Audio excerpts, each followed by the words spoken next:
Ticket ticket ticket ticket, সামনে এগিয়ে যান, সামনে এগিয়ে যান, গোপালপুর আসছে, তাড়াতাড়ি সামনে এগিয়ে দেন। আজ আবার 10:30 বেজে গেল। সকাল 9টায় বেরিয়েছিলাম, মনে হচ্ছে যেন অফিসটাই বাড়ি হয়ে গেছে, বাড়িটা শুধুমাত্র ঘুমানোর জন্য। এখন বাড়ি গিয়ে মিনা বলবে ঘড়িতে কটা বাজে দেখেছো। মানুষ এত রাত করে বাড়ি ফেরে, তারপর আবার নিজেই গরম ভাত বেড়ে দেবে।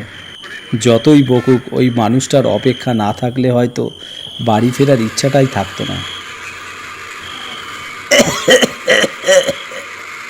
বাবা কটা বাজে বলতে পারবে? এই তো 11টা হতে 5 মিনিট বাকি কাকু।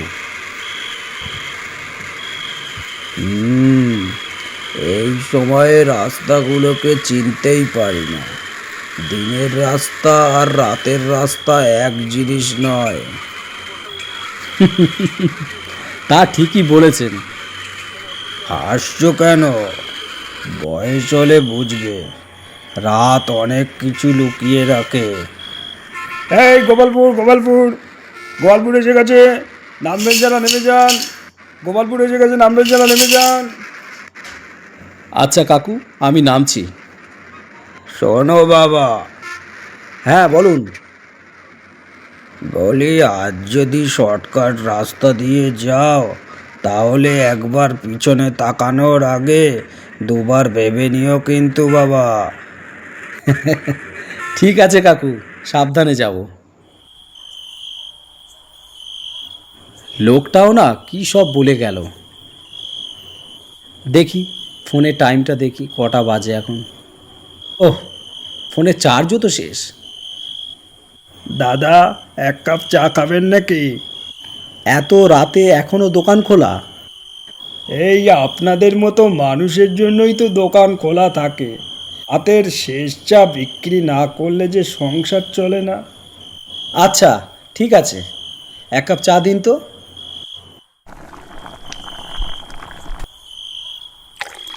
অনেক দিন ধরে আপনাকে এই রাস্তা দিয়ে যেতে দেখি। ও আচ্ছা, ওটা কি বলেন তো, একটু চাকরির দোষ। ঠিক আছে, আজ একটু সাবধানে যাবেন। আপনিও কি ভূতের গল্প বলবেন নাকি? না দাদা, গল্প না। গত 3 দিন 3 রাত ধরে এই বাঁশবাগানের কাছে লোকজন কেমন যেন অদ্ভুত আওয়াজ শুনছে। কেউ বলে বিড়াল, কেউ বলে বাতাস, আবার কেউ কেউ বলে থাক, বাদ দা। এই সব শুনলে তো আর বাড়ি পৌঁছানো যাবে না। ঠিক বলেছেন, যান, বৌদি অপেক্ষা করছে নিশ্চয়। ওটাই তো সবচেয়ে বড় ভয়। আজ আর রিক্সাও নেই, এই 8 কিলোমিটার পথ এখন হেঁটে হেঁটে যেতে হবে। মীরা যদি এখন ফোন করতো, বলতো শুধু চাকরি আর চাকরি। মানুষটার নিজের শরীর বলে কিছু আছে? এই রাস্তাটা আগে কত জমজমাট ছিল, দুর্গাপুজোর সময় কি ভিড় হতো। ছোটবেলায় বাবা হাত ধরে নিয়ে আসতো, জিলিপি নাগরদোল্লা সব যেন চোখের সামনে ভাসছে। কে গেল হঠাৎ এরকম এত স্পিডে? কে গেল? কোনো উত্তর নেই। ধুর, আমিও না, যা সবাই আজ বলছে তাই আমি নিয়ে ভাবছি।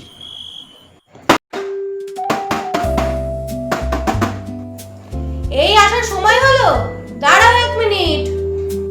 ঘড়িটা দেখেছো কটা বাজে? এত রাত হয়ে গেছে।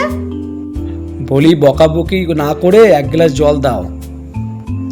জল দেবো, ভাতও দেবো, কিন্তু আমাকে একটা কথা বলো, এতক্ষণ তোমার ফোনটা কেন বন্ধ ছিল? আর বলো না, ফোনে চার্জ শেষ হয়ে গেছিল, তাই ফোনটা বন্ধ হয়ে গেছিল। প্রত্যেকদিন একই অজুহাত দেয়। আচ্ছা ঠিক আছে, আজ রাগ করো না। ফেরার পথে এক কাকু এমন সব কথা বলল, তারপর চায়ের দোকানও সেই একই কথা বলল চায়ের দোকানদার। আবার সেই ভূতের গল্প? হুম। ছোটবেলায় যে ছেলে ভূতের গল্প শুনে ক্যাথা মুড়ি দিয়ে ঘুমাতো, সে আজকে ভূতের গল্প বলছে। বলি, ওসব মনে আছে তোমার? এ নাও, এবার তাড়াতাড়ি খেয়ে নাও তো। সারাদিন কিছু খেয়েছো সেরকম? না গো, কাজের চাপে সময়ই পাই না।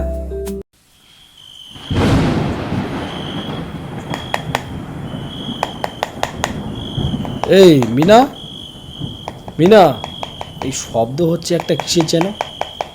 শব্দটা শুনছো? কি হয়েছে? বাইরে কেউ দরজায় নক করছে মনে হচ্ছে। এই রাতে কে আসবে? সত্যি তো? তুমি এখানেই থাকো, আমি গিয়ে একটু দেখে আসি। কে? কেউ তো নেই, অদ্ভুত। তবে শব্দ কে করছিল? দরজায় যেন কেউ ঠকঠক করে শব্দ করছিল মনে হচ্ছে। এটা কিসের কাগজ? এর নিচে পড়ে রয়েছে, দেখি তো একবার। কে ছিল অরিন্দম? আরে কেউ না, কিন্তু দরজার সামনে একটা পুরানো ছবি পড়ে আছে, আর সাথে একটা কাগজ। কিসের ছবি? কার ছবি? আমি আমি ঠিক বুঝতে পারছি না। এই ছবিটা যেন আমার ছোটবেলার মনে হচ্ছে। এই দেখো তো মিনা, দেখো তো, এইটা একটা ছোট্ট ছেলে, দেখতে একেবারে আমার মতো না। আর এই পাশের মেয়েটা কে, আমি তো বুঝতে পারছি না। তোমার মতোই তো লাগছে, কিন্তু ছবিটাকে দেখে মনে হচ্ছে না অনেক পুরনো?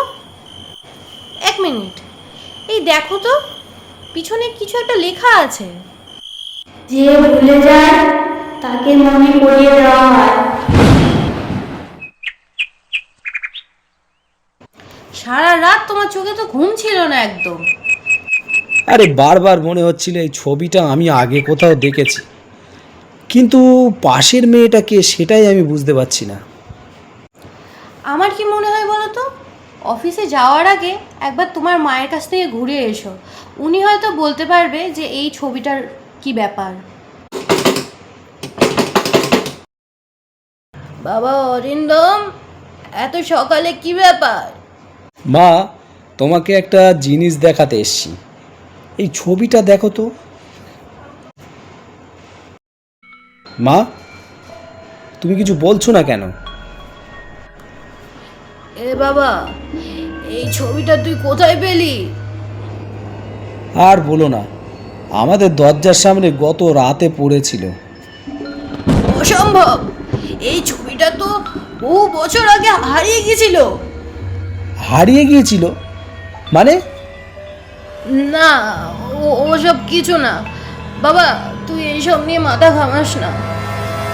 না মা, আজ সত্যিটা জানতেই হবে। এই ছবির রহস্যটা কি? এই নম্বর থেকে আবার কল আসছে। মা, বলি আমাদের ছাড়া ঘরে আর কেউ কি আছে? না, না তো বাবা।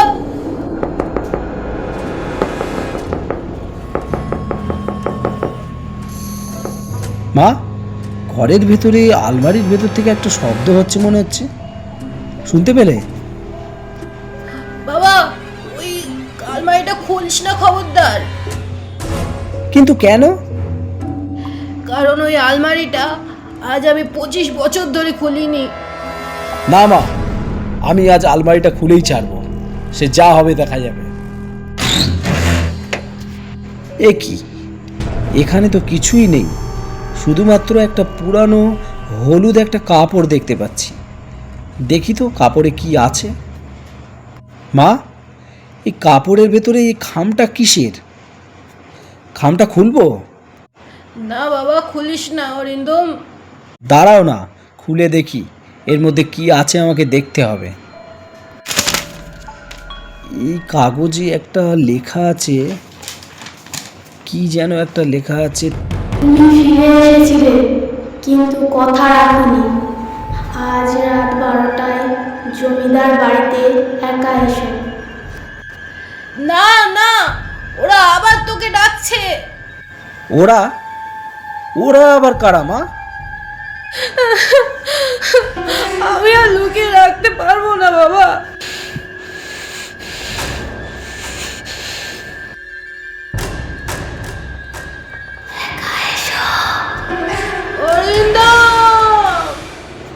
এরপর সব কিছু স্বাভাবিক হয়ে যায়। আলো জ্বলে ওঠে, ঘরে যেন কিছুই ঘটেনি। কিন্তু মেঝেতে পড়ে থাকা সেই কাগজটা প্রমাণ দিচ্ছে অরিন্দমকে কেউ বা কিছু সত্যিই ডাকছে। আর সেই ডাকার শেষ ঠিকানা সেই পরিত্যক্ত জমিদার বাড়ি। এইসব ঘটনা অরিন্দম মীনাকে বলে। তুমি সত্যি ওই জমিদার বাড়িতে যাবে? হ্যাঁ, যাব। এতদিন ধরে যে রহস্য আমাকে তাড়া করছে, আজ তার শেষ না দেখে ফিরব না। বাবা, আমি তোর হাত জোর করছি, তুই যাস না ওই জমিদার বাড়িতে। মা, আমি যদি না যাই তাহলে এই ভয় কোনোদিন শেষ হবে না। এরপর অরিন্দম নিজের গাড়ির চাবিটি নিয়ে বাইরে বেরিয়ে যায় এবং গাড়ি স্টার্ট করে বেরিয়ে যায় সেই জমিদারি বাড়ি যাওয়ার জন্য। দাঁড়াও অরিন্দম, আমিও তোমার সঙ্গে যাব। না মিনা, তুমি আমার সাথে যাবে না। কাগজে স্পষ্ট লেখা ছিল আমাকে একা যাওয়ার জন্য।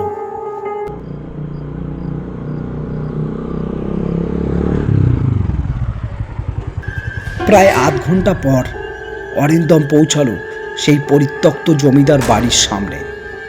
সেখানে গাড়ি থামিয়ে এত বছর পর আবার ফিরে এলাম। কে কে ওখানে? কি হলো, জবাব দাও, কে? অরিন্দম কোনো উত্তর পেল না। এরপর অরিন্দম সেই জমিদার বাড়ির ভেতরের দরজা খুলল। চারিদিকে ধুলো, ভাঙা আসবাব আর অন্ধকার। অরিন্দম একটা টর্চ জ্বালালো। টর্চের আলো দেওয়ালের উপর পড়তেই দেখলো বড় বড় অক্ষরে লেখা, তুমি আবার ফিরে এসেছো। কে লিখেছে এসব? এরপর অরিন্দম সিঁড়ি বেয়ে উপরের তলায় উঠে গেল। কে ওখানে? কোনো উত্তর নেই যে। উপরে উঠে অরিন্দম দেখতে পেল একটা দরজা অল্প খোলা। দরজা ঠেলে খুলতেই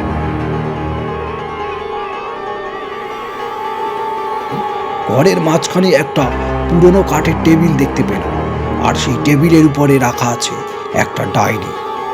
এটা কার? এই ডায়েরিটা আবার এখানে কে রেখেছে? অরিন্দম ডায়েরিটি নিয়ে পাতা খুলে দেখতে লাগলো। ডায়েরিটি খোলা মাত্রই প্রথম পাতায় লেখা আছে, যদি তুমি এই ডায়েরি পড়ছো তাহলে তুমি আবার ফিরে এসেছো। আবার এই ডায়েরির রহস্য। অরিন্দম ডায়েরিটি পড়তে লাগলো। 1999 সালে 17 জুলাই আমি এ বাড়িতে এসেছিলাম। আমি একা ছিলাম না, আমার সঙ্গে আরো একজন ছিল। আরও একজন?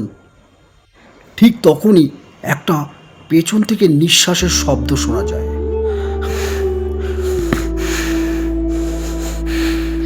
কে কে এখানে? সামনে এসো। প্রবল বেগে সেই সময় বজ্রপাত হয়, আর ঝোড়ো হাওয়ায় দরজা জানালা মুহুর্মুহু এদিক ওদিক হতে থাকে। আর সেই সময় একটা ছোট্ট মেয়ের ছায়া দেখা যায়। এই দাঁড়াও, এখানে কে তুমি? এখানে দাঁড়াও। কেউ দৌড়ে যাওয়ার একটা শব্দ অরিন্দমের কানে আসে।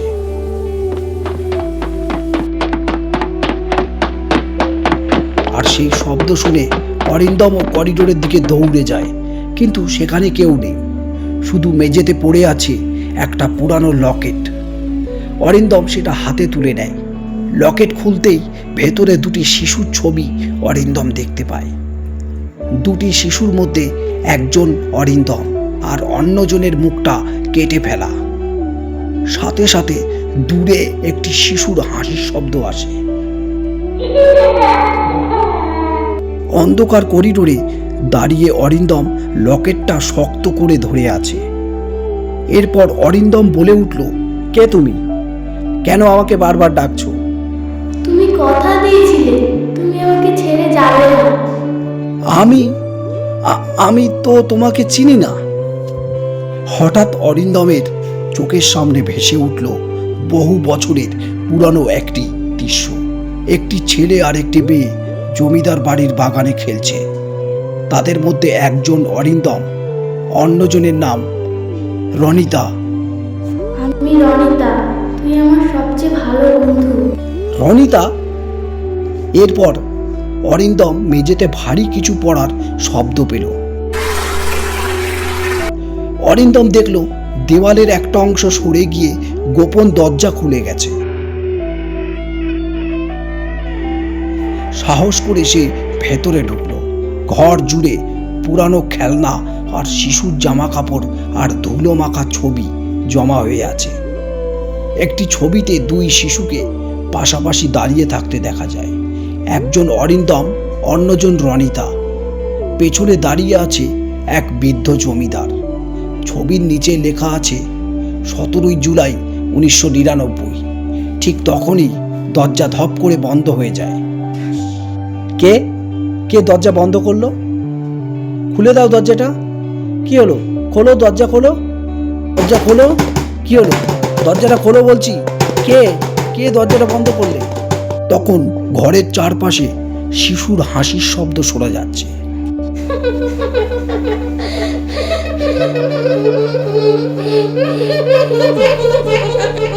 আমি এখানেই আছি, আমায় খুঁজে বার করো। অরিন্দম বুঝতে পারল রনিতা কোনো দানব নয়, সে যেন অনেক বছর ধরে কারো অপেক্ষায় আছে।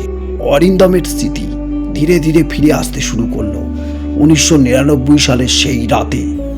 সে আর রনিতা লুকিয়ে এই বাড়িতে ঢুকেছিল, কারণ গ্রামের সবাই বলতো জমিদার বাড়ির ভেতরে গুপ্তধন লুকিয়ে আছে। হঠাৎ তারা শুনেছিল কারো চিৎকার।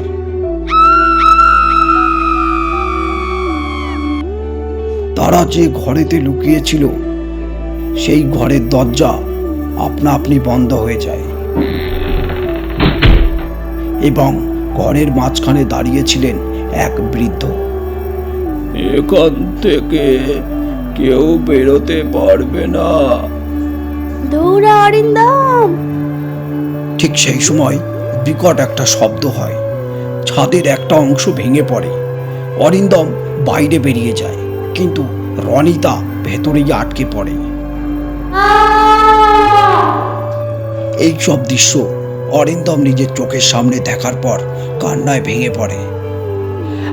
আমি আমি আমি তোকে ফেলে পালিয়ে গিয়েছিলাম। ঠিক তখনই সেই শিশুর ছায়া ধীরে ধীরে সামনে এসে দাঁড়ায়, কিন্তু এবার তার মুখে রাগ নেই, শুধু গভীর কষ্ট। অরিন্দম, তুই পালিয়ে যাসনি, কেউ তোকে নিয়ে গিয়েছিল আর তোর স্মৃতি মুছে দিয়েছিল। এরপর মাটির নিচে একটা গর্ত আপনা আপনি হতে থাকে এবং সেই গর্তের ভিতর থেকে একটা সিন্দুক বেরিয়ে আসে। অরিন্দম সেই সিন্দুকের সামনে যেতেই সেই সিন্দুকটি আপনা আপনি খুলে যায় এবং সিন্দুকের ভিতরে একটা কঙ্কালসার শিশুর দেহ পড়ে থাকতে দেখে। দেখতে পাচ্ছিস এই কঙ্কাল? এটা আমার কঙ্কাল। তুই আমাকে মুক্তি দে অরিন্দম, আমি মুক্তি পাইনি। আজও আমার আত্মা এই জমিদার বাড়িতে ঘুরে বেড়াচ্ছে। ঠিক আছে রনিতা, আমি তোর এই শেষ ইচ্ছা পূরণ করে দেব। আমি খুশি হলাম। ভালো থাকিস অরিন্দম, ভালো থাকিস।